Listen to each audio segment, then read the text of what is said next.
Drug companies ज्या मुंडेंमुळे कामाला लागल्यात त्यांनी 250 कोटी रुपये जमा केलेत फक्त मुंडेंची बदली करायची म्हणून।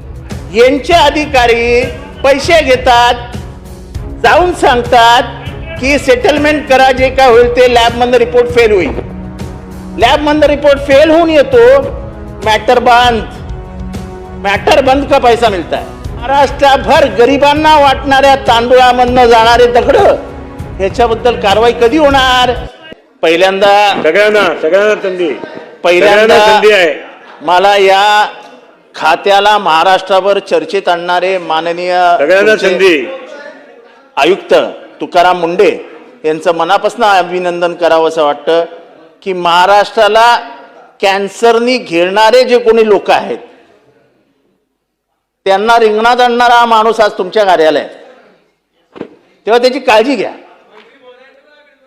आणि तुमचंही अभिनंदन करतो की तुम्ही अजून त्याच्या बदल्यांसाठी फाईल घेऊन मुंबईला जात नाही, असं म्हणजे आजपर्यंत ते कानावर आलं नाही की तुम्ही मुख्यमंत्र्यांकडे विचारायचा नाना, मग आता प्रॉब्लेम नाही। अध्यक्ष महोदय, लोकांची आत वरती आहे ना। अध्यक्ष महोदय, तुम्हाला माहित नाही, ड्रग कंपनीज ज्या मुंडेंमुळे कामाला लागल्यात त्यांनी 250 कोटी रुपये जमा केलेत फक्त मुंडेंची बदली करायची म्हणून।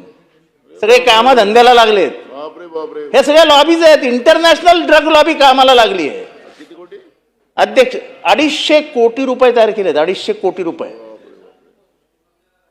मला तर वाटतं ह्यांचा राजीनामा पडायचा आहे जर हे जास्त, म्हणजे आता मला आतमधल्या काय माहिती आहे पण ते मी याच्यात नाही आणू शकत। अध्यक्ष महोदय, तांदळामध्ये होणारी भेसळ कशात भेसळ होत नाहीये? दुधात होणारी भेसळ, माव्यात होणारी भेसळ नाही, प्रश्न विचारा अध्यक्ष महोदय। हे सगळं व्हेरिफिकेशन, ह्याचं सगळं व्हेरिफिकेशन करायला, हे सगळं क्वालिटी अनालिसिस करायला यांच्याकडे लॅबच नाही हो साहेब, लॅबच नाही आहेत। झालं ना आता, उत्तर झाले ना, एकदा झाले, दोनदा झाले। अध्यक्ष महोदय, लोक सुटतात कसे काय? यांचे अधिकारी पैसे घेतात, जाऊन सांगतात की सेटलमेंट करा, जे काय होईल ते लॅबमधनं रिपोर्ट फेल होईल। लॅबमधनं रिपोर्ट फेल होऊन येतो, मॅटर बंद का पैसा मिळता है। अध्यक्ष महोदय, आम्हाला या सभागृहाच्या माध्यमातून महाराष्ट्राला न्याय द्यायचा आहे।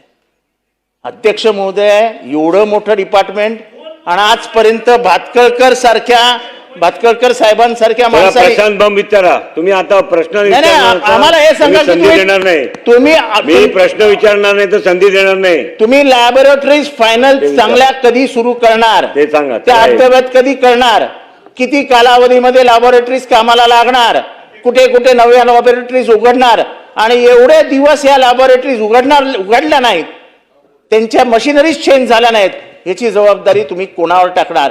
आणि याचा सरकार या लॅबोरेटरीज मधून निघालेल्या रिपोर्टचा व्हाईट पेपर काढणार का? चला मंत्री। आणि तांदूळामध्ये भंडारा, गोंदिया, चंद्रपूर, इथे गडचिरोली, इथे होणारा भेसळ आणि महाराष्ट्रभर गरिबांना वाटणाऱ्या तांदूळामधनं जाणारे दगड, ह्याच्याबद्दल कारवाई कधी होणार? एवढा स्पेसिफिक प्रश्न आहे। पण तुम्ही खास करून साहेब आम्हाला तुमच्या लॅबोरेटरीज बद्दल सांगा।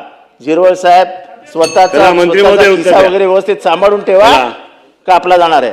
चला, सन्माननीय अध्यक्ष महोदय, सगळ्या सदस्यांना संधी मिळेल, ज्यांनी शेवटपर्यंत आपण सांगतात ते मी वारंवार तेच सांगत आलो, सगळ्यांना देणार। परंतु आता ज्या शेवटपर्यंत थांबा, पुणा, नाशिक आणि नागपूर हे तसं किरकोळ कामं बाकी आहेत, ती एक 6 महिन्याच्या आत त्या ठिकाणी कंप्लीट केली जातील, कदाचित 3 महिन्याच्या आत। प्रायव्हेटायझेशन मध्ये तुम्ही बसा प्लीज। 22 याच्यात आपण 22 यांचा एमओयू केलेला आहे, त्यांची कार्यवाही लगेच सुरू होईल। आणि त्यानंतर यवतमाळ, रायगड, पेन असे ज्या काय आहेत त्याची जागा मिळवण्याच्या संदर्भातली कार्यवाही चालू आहे। चला, मुंडे साहेबांची बदली होणार नाही याच्यासाठी आपण सगळं सभागृह तुमच्या बरोबर आम्ही आहोत।